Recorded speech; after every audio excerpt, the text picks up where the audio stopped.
요한복음 6장 1절로 15절 말씀입니다. 1절로 15절 말씀까지 우리 한 목소리로 함께 읽겠습니다. 6장 1절부터 읽습니다. 그 후에 예수께서 디베랴의 갈릴리 바다 건너편으로 가시매 큰 무리가 따르니 이는 병자들에게 행하시는 표적을 보았음이로라. 예수께서 산에 오르사 제자들과 함께 거기에 앉으시니 마침 유대인의 명절인 유월절이 가까운지라. 예수께서 눈을 들어 큰 무리가 자기에게로 오는 것을 보시고 빌립에게 이르시되 우리가 어디서 떡을 사서 이 사람들을 먹이겠느냐 하시니, 이렇게 말씀하심은 신이 어떻게 하실지를 아시고 빌립을 시험하고자 하심이다. 빌립이 대답하되 각 사람으로 조금씩 받게 할지라도 200데나리온의 떡이 부족하리이다. 제자 중 하나 곧 시몬 베드로의 형제 안드레가 예수께 여짜오되 여기에 한 아이가 있어 보리떡 5개와 물고기 2마리를 가지고 있나이다. 그러나 그것이 이 많은 사람에게 얼마나 되겠사옵나이까? 예수께서 이르시되 이 사람들로 앉게 하라 하시니 그곳에 잔디가 많은지라 사람들이 앉으니 수가 5,000명쯤 되더라. 예수께서 떡을 가져 축사하신 후에 앉아있는 자들에게 나눠주시고 물고기도 그렇게 그들의 원대로 주시니라. 그들이 배부른 후에 예수께서 제자들에게 이르시되 남은 조각을 거두고 버리는 것이 없게 하라 하심으로 이에 거두니 보리떡 5개로 먹고 남은 조각이 12바구니에 찼더라. 그 사람들이 예수께서 행하신 이 표적을 보고 말하되 이는 참으로 세상에 오실 그 선지자라 하더라. 그러므로 예수께서 그들이 와서 자기를 억지로 붙들어 임금으로 삼으려는 줄 아시고 자기 혼자 산으로 떠나가시니라. 아멘. 하나님 말씀이었습니다. 좋으신 하나님, 이 시간에 말씀 드릴 때 하나님 주시는 귀한 은혜가 임하는 복된 시간 되게 허락해 주옵소서. 예수님의 이름을 기도합니다. 아멘. 오늘 배고픔을 해결해 주시는 주님 오병이의 기적, 우리 세 번째 시간입니다. 첫 번째 오병이의 기적을 통해서 기적의 진정한 의미를 살펴봤습니다. 기적의 진정한 의미는 뭡니까? 문제가 해결되고 기적이 일어나는 것이 아니라 사랑하는 사람들에게 어려움이 있고 기적이 필요할 때는 그런 문제가 해결되기까지의 과정 속에 하나님이 우리에게 하시고자 하시는 말씀이 있다. 우리는 그것을 찾아야 된다라는 말씀을 드렸습니다. 두 번째, 기적이라는 것은 바로 우리 일상의 삶에서 하나님이 늘 함께 하시는 것이 기적이다라는 말씀을 나눴어요. 꼭 교통사고가 났는데 난 살아났어요.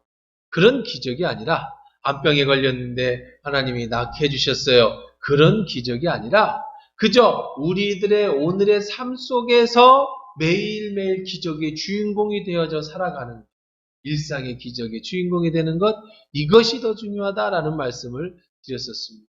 오늘은 세 번째 시간 오병이의 기적을 통해서 그렇다면 어떻게 하면 우리가 일상에서 하나님의 기적을 보며 살 수 있을까?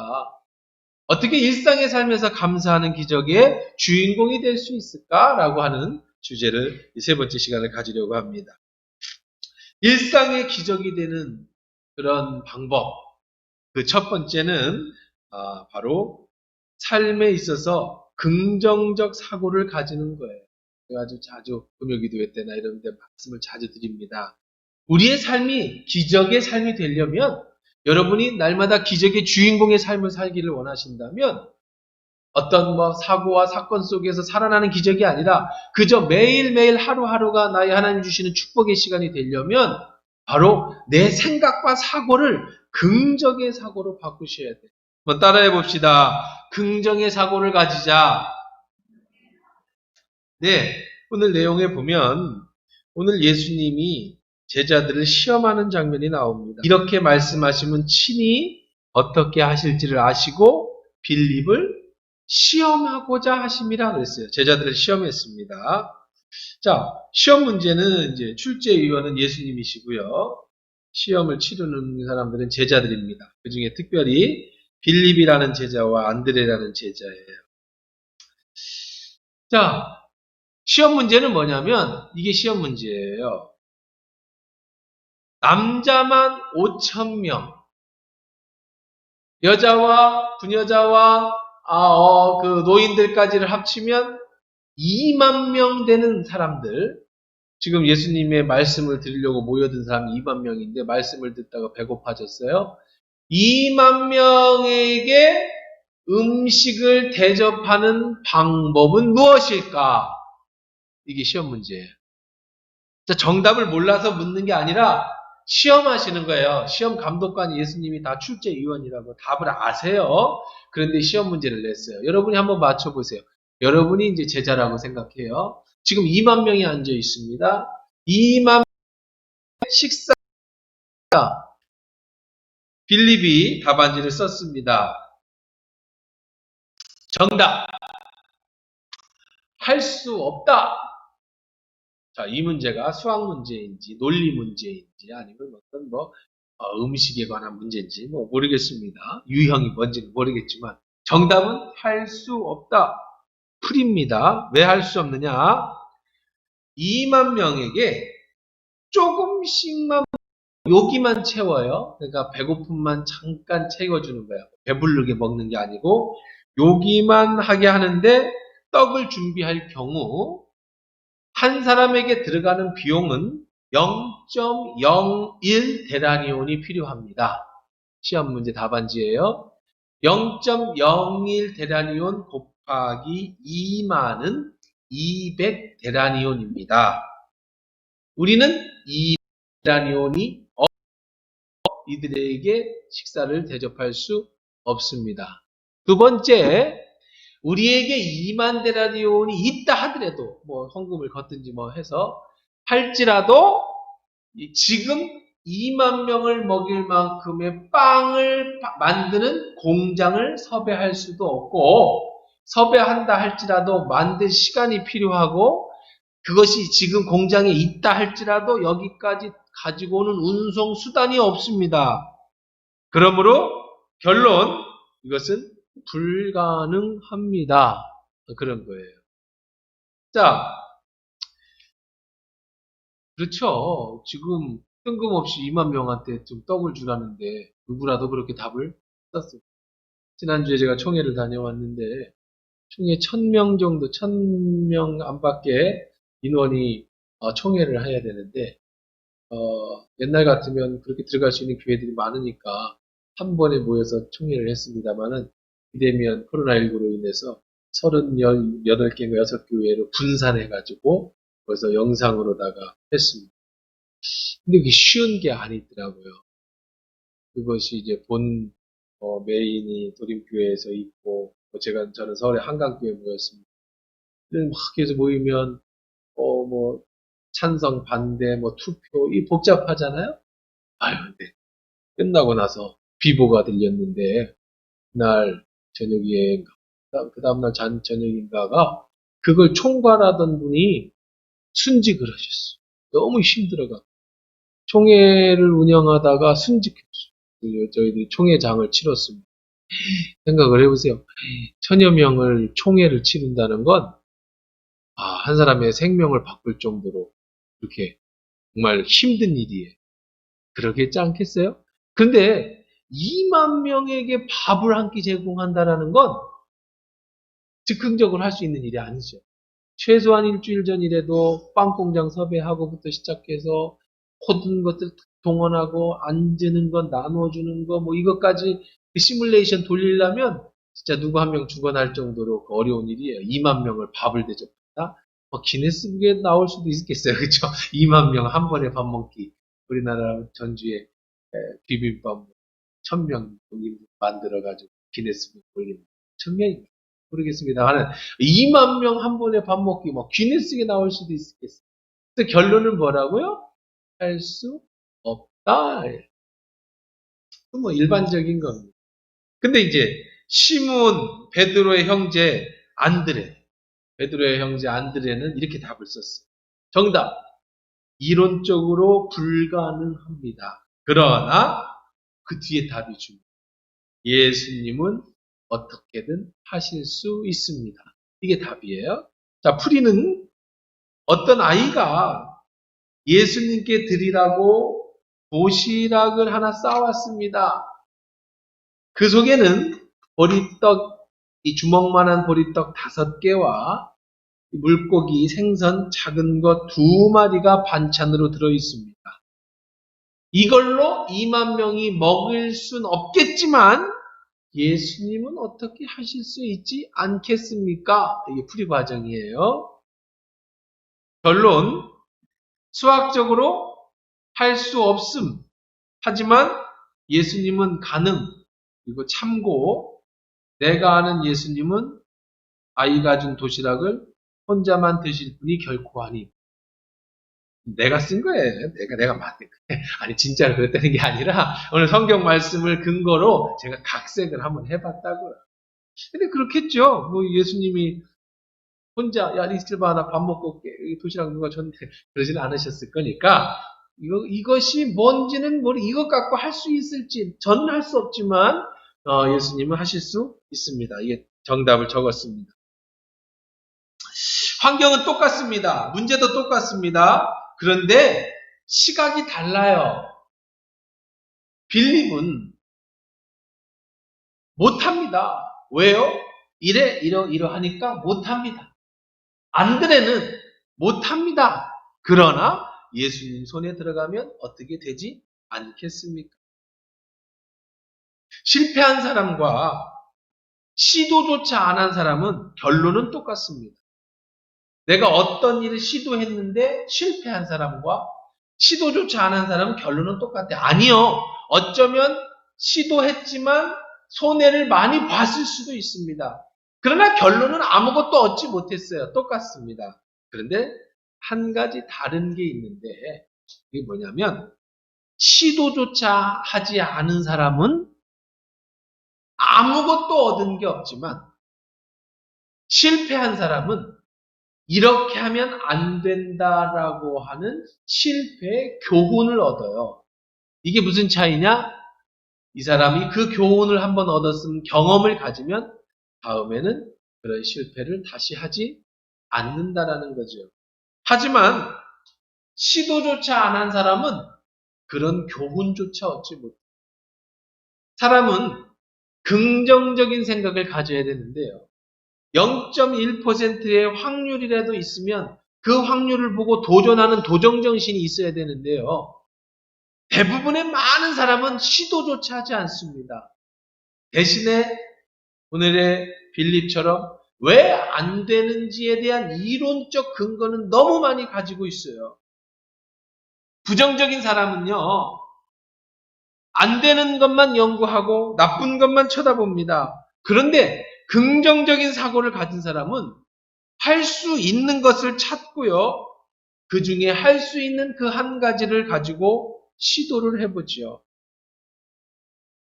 긍정적인 사람은 말하는 게 다릅니다. 어떤 말이든 긍정적으로 해보자는 도전의식을 가지고요. 부정적인 사람은요, 똑같은 환경에서도 항상 부정적인 말을 합니다. 안 된다라는 것을 이야기합니다. 우리는 하나님의 기적의 주인공이 되려면 항상 긍정적인 생각을 가져야 돼요. 어차피 안 되는 일은 안 되는 겁니다. 모든 사람이 생각해서 안 되는 건 안 되는 거예요. 그런데 모든 사람이 안 된다고 하는 걸 해내는 사람은 대단한 사람입니다. 다 안 되니까 나도 안 되는 건 당연히 안 되는 거예요. 다른 사람이 다 안 되는데 내가 해내면 그 사람은 대단한 겁니다. 그런 사람이 되려면 항상 할 수 있다는 긍정적인 생각이 있어야 그런 주인공, 기적의 주인공이 될 수 있는. 우리 어렸을 때 들었던 아프리카 사람들에게 신발 팔기. 어떤 운동화 회사에서 아프리카 사람들에게 신발을 팔면 어떨까라고 하는 그런 제안서를 내서 2명이 후보가 됐습니다. 한 명은 냉철하게 판단해서 자료 근거를 가지고 왔어요. 어떻게 가져왔느냐? 아프리카 사람들은 고대로부터 맨발로 다니는 민족이에요. 지형과 산지가 흙으로 되어져 있고, 그리고 이 사람들은 태어날부터 맨발로 다녔기 때문에 발바닥의 두께가 평균 조사보다 몇 센치가 더 두껍고, 그렇기 때문에 이 사람들은 신발을 신을 필요가 없습니다. 결정적으로 이 사람들은 발에 땀이 나는 이 열대 더운 30도가 넘는 그 더운 여름과 같은 날씨 속에 운동화를 신고 그 땀을 내며 그 갑갑한 것을 심을 이유가 없습니다. 그래서 만약에 우리가 아프리카를 진출한다면 도시에 사는 몇 퍼센트의 사람들에게 이렇게 접근을 해서 이렇게 팔 수 있을 겁니다. 라고 하는 제안서를 냈고요. 한 사람은 뭐라고 얘기를 하냐면 위에는 비슷해요. 고대부터 이 사람들의 앞지. 지금 평균을 내보니 아프리카인 중에 신발을 신은 사람이 몇 퍼센트 안 됩니다. 그러면 나머지 90%가 넘는 이 사람들에게 한 컬레씩만 판다고 해도 우리는 수십만 컬레의 신발을 팔 수 있게 될 것입니다. 이렇게 냈어요. 자, 똑같은 아프리카의 신발을 판다고 해도 부정적인 사람은 그들은 원래부터 신발을 안 신고 다니는 민족이고 더운 사람들이기 때문에 신발을 안 신을 겁니다. 긍정적인 사람은 그런 사람들이 신발 하나씩만 팔아도 수만 컬레의 신발을 팔 수 있기 때문에 우리가 잘 될 겁니다. 자, 결론은 어떻게 되느냐? 한 번 그 흑인 부족들이 한 번 운동화를 신더니 그 다음부터는 운동화를 못 벗는다는 거예요. 덥든 뭐하든. 그래서 아프리카의 이제 흑인들도 토인들도 이제 신발을 신기 시작하죠. 오래전에 저희 이제 아기 때 많이 들었던 얘기들이 그러겠죠. 긍정적인 사람은 저들에게 신발 하나만 팔아도 어마어마하게 팔겠다라는 긍정의 눈으로 보고 부정적인 사람은 평생 안 신던 사람이 어떻게 신발을 신겠느냐. 그러면 문제는 안 신는 사람에게 어떻게 신발을 시킬 거냐. 이게 문제지요. 그런데요. 그건 다음 문제예요. 어떤 문제? 팔겠다고 긍정적인 생각을 한 결론을 낸 다음에 그렇다면 어떻게 팔 건가라고 하는 문제를 얘기하는 거고 처음부터 안 팔겠다라고 마음을 먹으면 그 다음 단계에 진행하지 않아요. 그럼 결과가 나지 않겠지요. 안드레는 산수를 잘하는지 못하는지는 모르겠습니다만은 그는 한 가지 긍정적인 생각을 가졌는데 그게 뭐냐? 우리는 할 수 없지요? 당연히. 그러나 예수님은 하실 수 있습니다라고 하는 그런 1%, 0.01%의 희망. 왜? 우리는 못하지만 예수님은 하실 수 있습니다. 이게 기적 아닙니까? 우리 일상이 기적이 되는 축복은 여기서 시작되어지는 거예요. 나는 할 수 없지만 예수님이 함께 하시면 할 수 있다라고 하는 그 마음에서부터 우리의 일상의 행복의 기적, 우리의 삶의 기적은 거기서 시작되어진다는 거예요. 고린도전서 1장 25절부터 보면 하나님의 미련한 것이 사람보다 지혜 있고 하나님의 약한 것이 사람보다 강하니라. 형제들아 너희를 부르심을 보라. 육체를 따라 지혜 있는 자가 많지 아니하며 능한 자가 많지 아니하며 문벌 좋은 자가 많지 아니하도다. 그러나 이게 중요해요. 그러나 하나님께서 세상의 미련한 것들을 택하사 지혜 있는 자들을 부끄럽게 하려 하시고 세상의 약한 것들을 택하사 강한 것들을 부끄럽게 하려 하시며 하나님께서 세상의 천한 것들과 멸시받는 것들을 택하사 있는 것들을 패하려 하시나니 이는 아무 육체로도 하나님 앞에 자랑하지 못하게 하려 하십니다. 하나님이 우리로 하여금 자랑하지 못하게 하려고 어떤 사람을 들어 쓰시느냐? 못하는 사람을 들어 쓰신다는 거예요. 약한 사람을 들어 쓰신다는 거예요. 그래서 누구를 부끄럽게? 있는 사람, 강한 사람을 부끄럽게 하시려고 예수님은 그런 사람을 써주신다는 거예요. 그러니까 우리가 할 거는 뭐예요? 하나님이 사용해 주시면 나는 내 인생은 기적의 인생이 될 수 있다라고 하는 긍정적인 생각. 내 경험, 내 상식, 그것은 할 수 없지만 하나님과 함께 하시면 내가 할 수 있다라고 하는 그런 긍정적인 생각이 우리를 기적의 주인공으로 만들어내는. 하나님은 자기 경험을 하나님보다 더 의지하는 사람, 자기 경험에 비춰보아서 안 된다고 믿는 사람, 매사에 부정적인 생각과 언어를 가진 사람, 그런 사람에게는 큰 일을 맡기실 수도 없고 맡기시지도 않는다는 겁니다. 그런 사람은 하나님의 큰 축복을 기대할 수가 없어요. 반대로 안드레가 여기 주님 여기 작은 것이 있습니다. 아마 이랬을 것 같아요. 어떤 꼬마가 저기요, 뭐야 이거? 예수님 배고프신데 식사하시라고 좀 드려주세요. 라고 하는 작은 도시락을 안드레 손에 들려줬겠죠. 안드레는 그 도시락을 가지고 왔어요. 그리고 예수님께 말씀을 드립니다. 여기 작은 도시락이 하나 있는데 이것을 어떻게 안 되겠습니까? 할 수 있는 것 정말 안 되죠. 당연히 안 되죠. 물고기 2마리 보리떡 5개로 2만 명을 어떻게 먹입니까? 당연히 안 됩니다. 그런데 거기에 정답은 뭐냐? 예수님이 함께 하시면 안 되겠습니까? 근데 예수님은 뭐라고 말씀하시냐? 너같이 작은 자를 들어서 강한 자를 부끄럽게 하신다. 그러니 우리는 절대 희망의 말을 해야 돼요. 절대 긍정의 말을 해야 돼요. 예수님이 나와 함께 하시면 나는 무엇이든 할 수 있다. 우리 인생에서 그런 경험은요, 그런 기적적 경험은 너무 많지 않습니까? 저는 시간 없어서 다 얘기 못하지만 우리의 간증이 다 그런 것들 아니에요? 내가 할 수 없는데 예수님이 해주신 신앙이 아직은 기적의 신앙을 이루지 못한 그런 사람이라서 그래요. 당연히 그런 게 많아야 돼요. 앞으로도 여러분의 기적의 주인공이 되고 싶으시면 항상 나는 할 수 없지만 하나님이 나와 함께 하시면 할 수 있습니다라고 하는 긍정의 생각, 여러분의 삶의 생각이 되길 주의 이름으로 축원합니다. 두 번째는 이 물고기가 주님 손에 들려 올라갈 때 기적의 역사가 일어났다는 거예요. 한번 따라해 봅시다. 주님 손에 들려 올라가야 한다. 길지도 않은데 뭐냐고. 주님 손에 들려 올라가야 한다. 네. 11절 보세요. 예수께서 떡을 가져 축사하시는 후에, 축사가 뭐예요? 축복. 주님이 이렇게 떡을 들었어요. 물고기 2마리와 볼떡. 이거 말씀하셨어요. 기도하시고 축사하셨어요. 그리고는 그것을 떡을 떼어서 나눠줬습니다. 자, 이거는 상식적으로 어려운 일이죠. 말이 안 되는 겁니다. 보세요. 보리떡이 뭐 요만했을까요? 자, 요만한 보리떡이 있습니다. 자, 이거 5개 물고기 2마리 도시락 통에 이렇게 싸갖고 왔겠죠? 자, 이렇게 들었습니다. 하나님 앞에 기도했습니다.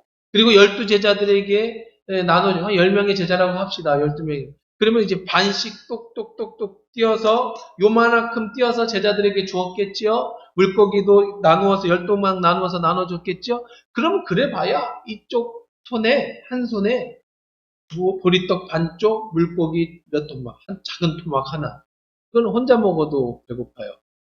그렇죠? 어린아이가 도시락 싸온 걸 10개로 나눴다고 봅시다. 12개로 나누기까지는 또 너무 세밀하니까 10명의 제자라고 생각, 몇 명이라고는 안 나오니까 자, 제자들에게 니들 나눠줘라 했단 말이에요. 뭐 총괄 지휘도 있을 거고 하여간 예를 들어서 뭐 12개 나눌 수도 있고 자, 그러면 기껏 해야 요만큼에 요만큼 애 도시락을 10개로 나눠봐야 뭐 한 번 털어먹으면 될 정도로 작은 겁니다. 그렇죠? 자, 그런 도시락을 예수님이 10명에게 성찬 떼듯이 나눠줬는데 놀라운 일이 일어났죠. 그 손에서 계속 나오는 거예요. 계속. 상식적으로 이해가 됩니까? 안 되죠. 진짜 신학자들이 이거를 연구하다가 이건 상식적으로 말이 안 된다. 그래서 뭐라고 생각했느냐면 이거는 예수님께 어린아이가 보리떡을 하나를 드린 것을 보고 감동을 받은 그 2만 명의 사람들이 주섬주섬 도시락을 싸가지고 도시락을 꺼냈다. 예수님 말씀드리려고 도시락 싸갖고 온 사람 많았을 것이다. 그리고 그것을 자기만 먹지 않고 예수님의 말씀에 은혜를 받은 사람들이 나눠 먹었다. 그래서 2만 명이 먹게 된 것이다. 기적이라는 것은 하늘에서만 내리는 게 아니다. 내 주변에서 나를 통해 기적이 일어나는 거다. 이렇게 아주 멋지게 꾸며서 그러면 12바구니 남은 거는 어떻게 할 거예요? 뭐자 내가 나 싸운 거 갖고 나눠 먹었는데 어떻게 12바구니가 남아 음식물 쓰레기입니까? 아니에요. 남은 것을 거두어서 버리는 게 없게 하라고 하셨어요. 말이 안 되죠. 또 홍해도 그래요.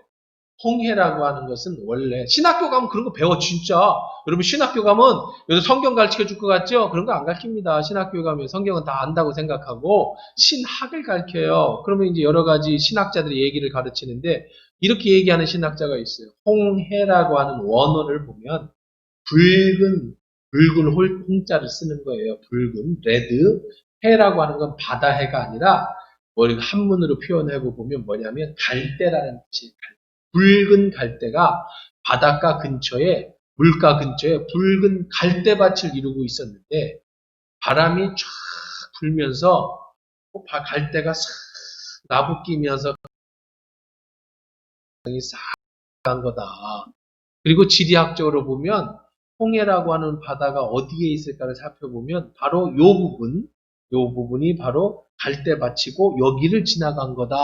이렇게 이제 설명을 합니다. 그럴싸해요. 보존학적으로, 역사학적으로, 지리학적으로 설명하면 그러면 문제가 하나 있죠. 그러면 거기에 빠져 죽은 애굽인들은 갈대밭에 빠져 죽은 거예요?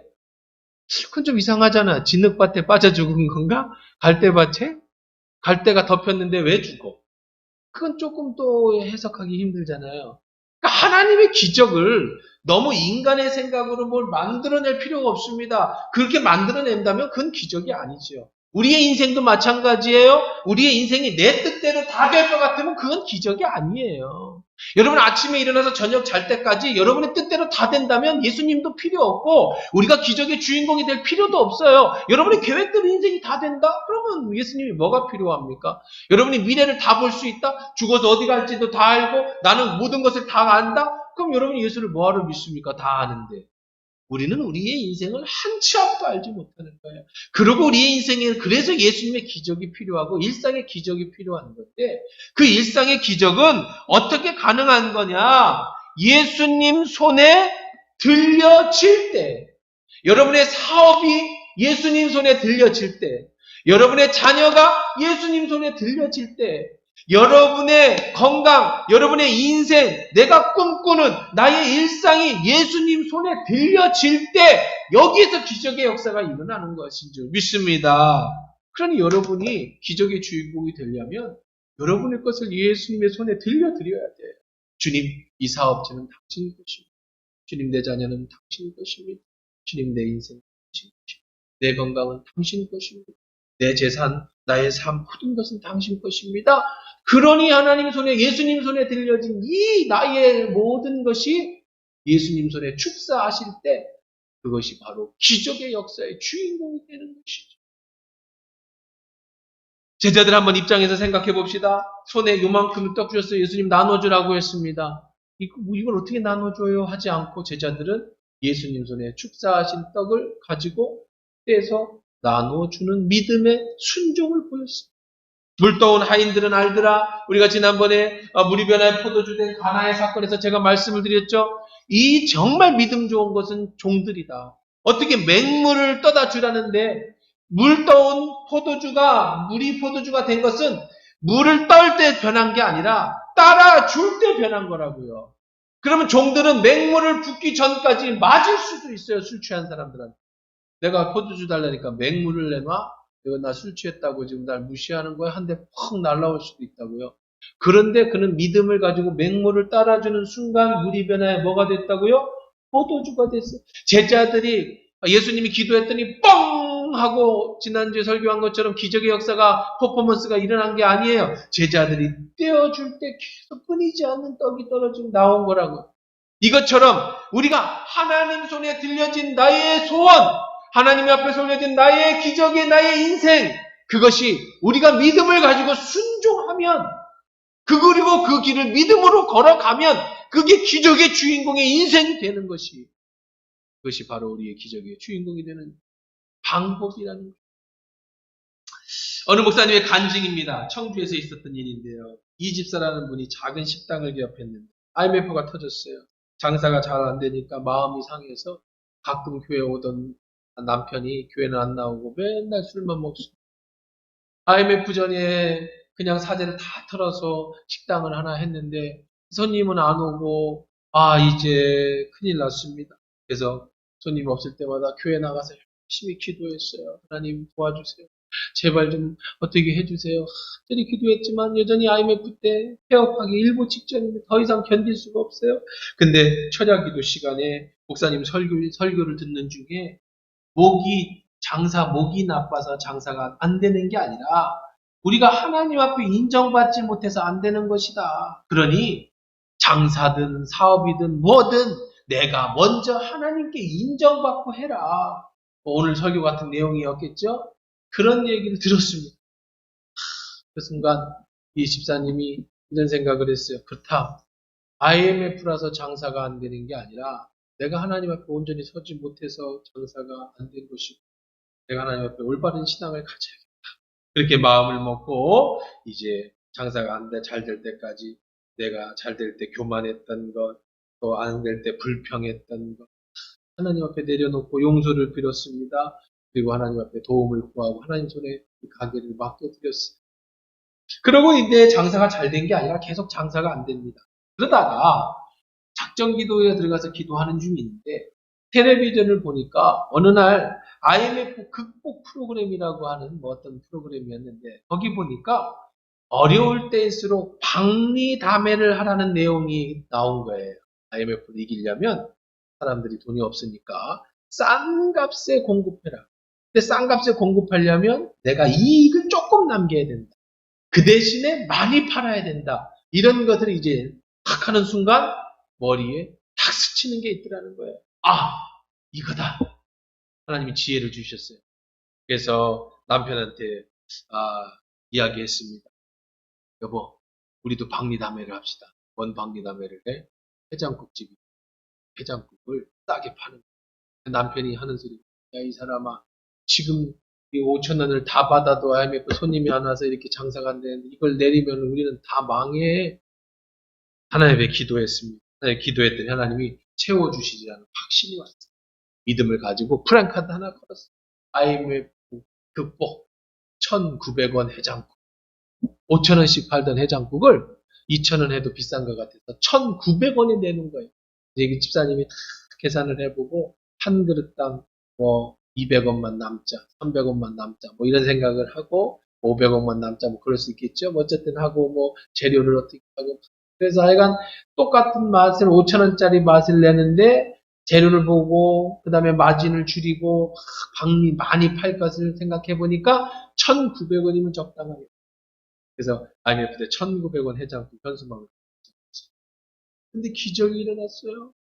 다들 어려우니까 5,000원 하던 해장국이 1,900원이라니까 사람들이 몰려들기 시작하고 동네 줄을 쭉 서서 사람들이 평일에는 점심에만 300에서 400그릇, 저녁 주말에는 400에서 600그릇씩 4명이 앉는 식당에서 어깨를 붙이고 6명이 앉아서 불편한데도 반찬이랑 깍두기 하나밖에 없는데도 사람들이 돈 없는 사람들이 탁 모여들더니 2명이던 직원이 8명으로 늘어나고 가게가 점점 커지면서 이게 시작이 돼서 가게 그 음식점들마다 싼 값의 음식점이 막 전국으로 퍼져나가는 그런 일들이잖아요. 그런 간증을 하는 겁니다. 그렇죠. 하나님 손에 들려질 때 하나님은 우리에게 어떤 기적의 방법, 일상의 우리의 삶에서 어떤 모습으로 어떻게 우리를 만들어 주실지 알 수가 없는 거예요. 우리는 할 수 없어요. IMF에 지금 이 해장국집이 몇백 개고 그들이 이윤을 얼마를 남긴다고 하면 최소 몇 명이 와야 되고 뭐 어쩌고 저쩌고 하니까 우리는 안 됩니다. 안 되는 거예요. 그러나 예수님 손에 들린다면 할 수 있습니다 할 때는 놀라운 역사가 일어나는 것처럼 여러분 긍정의 힘으로 나의 삶, 주님 손에만 들어가면 주님의 기적의 역사가 내 삶 속에서 이루어질 수 있다. 믿는 역사, 그런 기적의 주인공이 되길 주의 이름으로 축원합니다. 마지막으로 하나만 더 보면 기적의 주인공이 되는 비결은 드림과 나눔에 있습니다. 한번 따라해 봅시다. 드림과 나눔의 삶. 네, 여러분 생각해 보세요. 왜 여러분이 부자 되어야 됩니까? 왜 예수님이 하나님이 여러분에게 축복해 주셔야 됩니까? 왜 여러분이 기적의 주인공이 되어야 됩니까? 우리는 주기도문을 배울 때 하나님 오늘 우리에게 일용할 양식을 주옵소서라고 기도합니다. 하나님이 우리에게 주신 축복은 그저 뭐 오늘 일용할 양식에 감사하며 사는 거예요. 근데 더 많은 축복을 주시려면 하나님이 나의 기적의 역사를 통해서 큰 일을 이루시려면 이유가 있어야 돼요. 이유 없이 나를 그냥 복 주고 그러지 않으세요, 하나님은요. 이미 우린 다 복 받은 사람들이에요. 그럼 이유가 뭘까요? 오늘의 오병이의 기적의 역사는 첫 번째는 우리가 지난번에 본 것처럼 예수님이 그들을 불쌍히 여김부터 시작했고요. 배고파서. 두 번째는 이 기적의 역사는 어디서 시작됐느냐? 한 어린아이가 예수님께 드린 작은 도시락에서부터 시작된 거예요.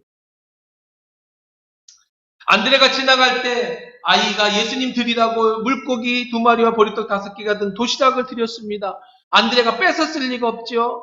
상식적으로 안드레가 야 이리 갖고 와봐. 예수님 드리게 주시고. 될 건데요. 맞고 줄래 그냥 줄래. 그러진 않았을 거 아닙니까? 이건 예수님 드리세요. 자, 그 어린아이를 한번 생각해 보자고요. 어린아이 엄마가 시켰는지 자기가 했는지는 모르겠어요. 하지만 어린아이의 도시락이었어요. 자, 자기는 배 안 고팠겠습니까? 배고팠겠죠. 그런데 그 마음이 100% 그럴 거예요. 나도 배고픈데 저렇게 길게 설교하시는 예수님은 얼마나 배고프실까? 나야 끝나고 집에 가서 먹으면 되지만 우리 예수님은 여기서 쓰러지면 안 되지 않겠는가? 그래서 예수님 도시락을 어쩌면 그게 아니라면 올 때부터 이건 예수님 드려야지 하고 도시락을 싸왔을 수, 더 이쁘죠. 그런 마음이 있다면. 마음이 예뻐요. 이쁜 마음 가진 사람을 하나님 축복해 주세요. 얼굴이 예쁜 게 아니에요. 마음이 예쁜 게 진짜 예쁜 거예요. 이런 예쁜 사람이 축복받아요. 오늘 오전에 대해서도 그런 설교를 했지만 오늘 주일날 일부 예배 7시, 9시, 11시 예배 드린다. 아유 7시 어떻게 일어나요? 아유 목사님 힘든데 영상 예배 드릴게요. 그럴 수 있게 않겠어요? 7시에. 자, 그런데 어떤 사람은 목사님 그 얘기를 들으니까 어떤 사람은요 반응이에요. 목사님 7시 어떻게 일어나요? 7시 아유 사람이 누가 오겠어요? 7시 힘든데 이렇게 얘기하는 사람이 있는가 하면 어떤 사람은 목사님 7시부터 설교를 3번이나 어떻게 하시려고 그래요? 마음이 이쁜 사람이 있어 말 한마디라도. 마음이 예뻐야 사람들한테도 사랑받고 마음이 이뻐야 예수님께도 사랑받는 거야. 자기 중심으로 늘 생각하는 사람은요. 어떻게 일어나? 이렇게 그냥 매사에 모든 게 자기 중심이야. 이런 사람은요. 사람도 싫어하고 예수님도 싫어하죠. 이쁘지가 않아. 애들도 키우다 보면 자기만 아는 애는요. 내가 부모지만 미흡잖아요. 학교에서도 직장에서도 자기만 생각하는 애들은요. 친구가 없어요. 어떤 사람을 좋아해요? 나한테 2개 있으면 무조건 하나 나눠주고 싶어. 냉장고에 그냥 막 하루 냉장고 정리하면은 그 음식물 쓰레기를 못 버려갖고 막 이렇게 3년 전에 먹다 남은 떡까지 다 꺼내다가 그런 사람이 있는가 하면 항상 2개 있으면 이거 누구 줄까? 먹다가도 그 사람이 생각나고 그냥 그 사람은 생활도 별로 없는데 뭐 이렇게 자꾸 나눠주고 싶고 이런 사람이 있어요. 누구를 더 사람들이 이뻐하겠냐고. 한번 물어봅시다. 여러분 나누어주는 게 기뻐요? 받는 게 기뻐요? 목사님 나는 나누는 것도 싫고요. 받는 것도 싫어요. 부담스럽게. 그냥 내 거 내가 먹는 게 제일 좋아해요. 이게 제일 나쁜 사람. 그 사람은 제일 나쁜 사람이에요. 차라리 그냥 안 받는 문제인데 난 주기도 싫고 왜 내 인생에 간섭해? 그 사람은 그냥 혼자 살면 돼. 혼자 사시면 돼. 여러분 주는 거 좋지요. 받는 거 좋지요. 받을 때 저 사람의 사랑을 받으니 얼마나 좋아요. 줄 때 내 사랑을 주니 얼마나 좋아요. 그런데 정말 우리가 좋아해야 될 거는 줄 때 줘. 그리고 있으면 어떻게든지 주고 싶어요. 얼마나 예쁩니까? 어린아이의 보리떡 5개와 물고기 2마리의 작은 도시락 예수님 손에 들려질 때 기적의 역사가 일어났다고요. 예수님도 과부의 2 렙돈을 보시고 그의 전 재산을 넣었다고 축복해 주셨지만 부자의 많은 돈에 헌금을 많이 넣었지만 그는 일부를 넣었기 때문에 과부의 두 랩돈을 더 칭찬해 주신 예수님. 우리는 생활 형편이 달라요. 여러분이 100만 원을 하나님 앞에 감사 헌금을 하고 1000만 원의 11조를 내도 내가 1억을 벌었고 내가 생활 수준이 좋으면 그건 일부지만 어떤 사람은 정말 박스 주워서 10,000원을 일주일 동안 모아가지고 그것을 주님 앞에 드렸다면 그 10,000원은 그의 삶의 전부라고. 하나님은 우리들의 중심을 보시고요. 나누고 베푸는 사람을 좋아하세요. 그 사람에게 더 베풀고 더 나누라고 더 축복을 주시는 거죠. 세상은요. 기적의 주인공이 아니어도요. 예수님 없이도 세상 말로 재수가 좋아서 부자가 될 수 있고요. 세상 말로 운때가 잘 맞아서 우리가 생각하는 기적과 같은 일이 일어날 수 있지만 그건 다 하나님 앞에서 무효예요. 그건 아무 소용없는 거예요. 진짜는 하나님의 영광을 위해 나누고 베푸는 삶을 위해서 하나님이 내게 그 일을 감당할 수 있도록 축복해 주셔야지. 내게 주신 건강으로 주의 일하고 내게 주신 물질로 나누고 베푸는 삶을 살 때 행복하고 그 일을 더 감당하라고 하나님 더 큰 축복을 주시는 거죠. 나 하나 잘 먹고 잘 살겠다고 하나님이 내게 복 주신 이유가 그럼 나누는 인생, 베푸는 인생을 살아야 돼. 갈라디아서 6장 7절에 보면 스스로 속이지 마라. 하나님은 만홀이 정상경에서는 신여김, 신여김이라고 옛날 성경에 만홀이라고 했습니다. 업신여김, 만홀이 여김을 받지 아니하시나니 사람이 무엇으로 심든지를 그대로 거둔다. 하나님은 안 속는다고요. 여러분의 마음이에요. 내가 좋은 마음으로 좋은 것을 심으면 좋은 것을 맺고 내가 나쁜 마음으로 남의 눈치 보면서 심으면 그것에 대해서 하나님 그것을 맺는 거예요. 하나님은 만월이 업신여김. 여러분이 생각하는 그렇게 우스운 분이 아니라고 성경은 얘기합니다. 자기만 아는 사람은 사람도 싫어하고 하나님도 싫어해요. 마음이 예쁜 사람을 사람도 좋아하고 하나님도 좋아하죠. 몽골 선교사의 간증입니다. 몽골 선교사가 선교 사역을 하고 하는데 현지에서 이제 헌금 시간이 됐습니다. 몽골 교회에서 주일 헌금을 드릴 텐데 이제 막 선교지니까 사람들이 잘 보니까 손을 들고 어떤 사람이 물어봤어요. 성도가 손을 들고 이제 새로운 성도가 몽골 사람이 현지인이 질문했습니다. 목사님, 제가 헌금을 내고 싶은데 돈이 없어요. 그러면 다른 건 내도 되는 겁니까? 그랬더니 목사님, 하나님 마음 받으시는 거니까 돈이 아니어도 괜찮습니다. 뭐든지 주님께 드릴 것이 있으면 내십시오. 선교지니까요. 그렇게 얘기를 했습니다.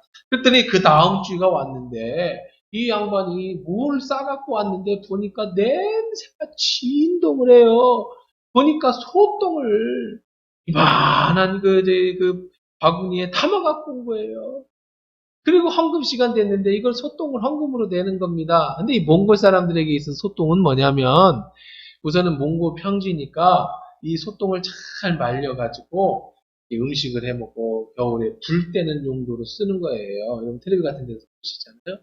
아니면 지붕을 만들거나 게르 혹은 집을 지을 때 진흙이 귀하니까 그것을 이겨서 발라주고 말리면 냄새도 안 나고 아주 단단한 이런 집 짓는 재료가 되는 것이라서 그것이 없으면 시장에서 돈을 주고 사와야 돼요, 소똥을. 그런데 이 사람이 하나님 앞에 드릴 돈이 없으니까 그 사람들은 뭐 돈보다는 대부분 이렇게 뭐 물물 교환을 하거나 이런 선교지니까 하나님 앞에 헌금을 내야 되는데 내 드리고는 싶은데 없으니까 일주일 동안 소똥을 모아가지고 그걸 하나님 앞에 드렸어요. 예배 시간 냄새가 나고 그랬죠. 그래서 이제 기도 시간이 됐습니다. 목사님이 그것을 감동을 받아서 하나님 앞에 축복 기도했어요. 하나님 소똥을 하나님 앞에 드렸는데 이 소똥에 복을 주시어서 참 이제 뭐 어떻게 그렇게 기도를 했겠지요. 근데 그 뒤에 놀라운 일이 벌어진 겁니다. 무슨 놀라운 일이 벌어졌냐면 이 성도가 나중에 이제 와서 간증을 하는데 마을 소들이 배만 아프면 자기네 집에 와가지고 앞에다 소똥을 놓고 가는 거예요. 온 마을 소들이 지나가면 거기다가 싸고 가요. 거기다가. 그래서 집 앞에만 나가면 한 무더기씩 싸놓는 거예요. 근데 이게 굉장히 돈이 된다는 겁니다. 잘 말려서 시장에 내다 팔아서 뭐 아까 말한 그런 걸로 썼어요. 나중에 이제 간증을 하는데 하나님이 이렇게 갚아주셨습니다. 간증을 한다는 거죠. 마음이 예쁘니까. 소떡이면 어떻습니까? 내 마음을 하나님 받으시기만 하면 하나님은 그들의 삶에 축복해 주시고 그의 일상의 기적의 주인공이 되게 해주시는 오늘 세 가지 우리 일상의 기적의 주인공이라는 방법 세 가지를 말씀드렸습니다. 첫째는 매사에 긍정적인 말을 하고 긍정적인 생각을 가져라. 나는 할 수 없지만 하나님과 함께하면 하나님은 하실 수 있다라는 긍정적인 생각. 두 번째는 뭐라고 그랬어요? 주님 손에 올려드려야 된다. 모든 것 주님 것입니다. 주님 올려드립니다. 세 번째는 주님 주신 것으로 나누고 베푸는 인생을 살다. 그런 마음이 있으면 하나님은 그 인생에 복을 주시옵소서. 주님 오신 날까지 기적의 주인, 축복의 주인이 될 줄 믿습니다. 우리 같이 일어나서 기도하십시다.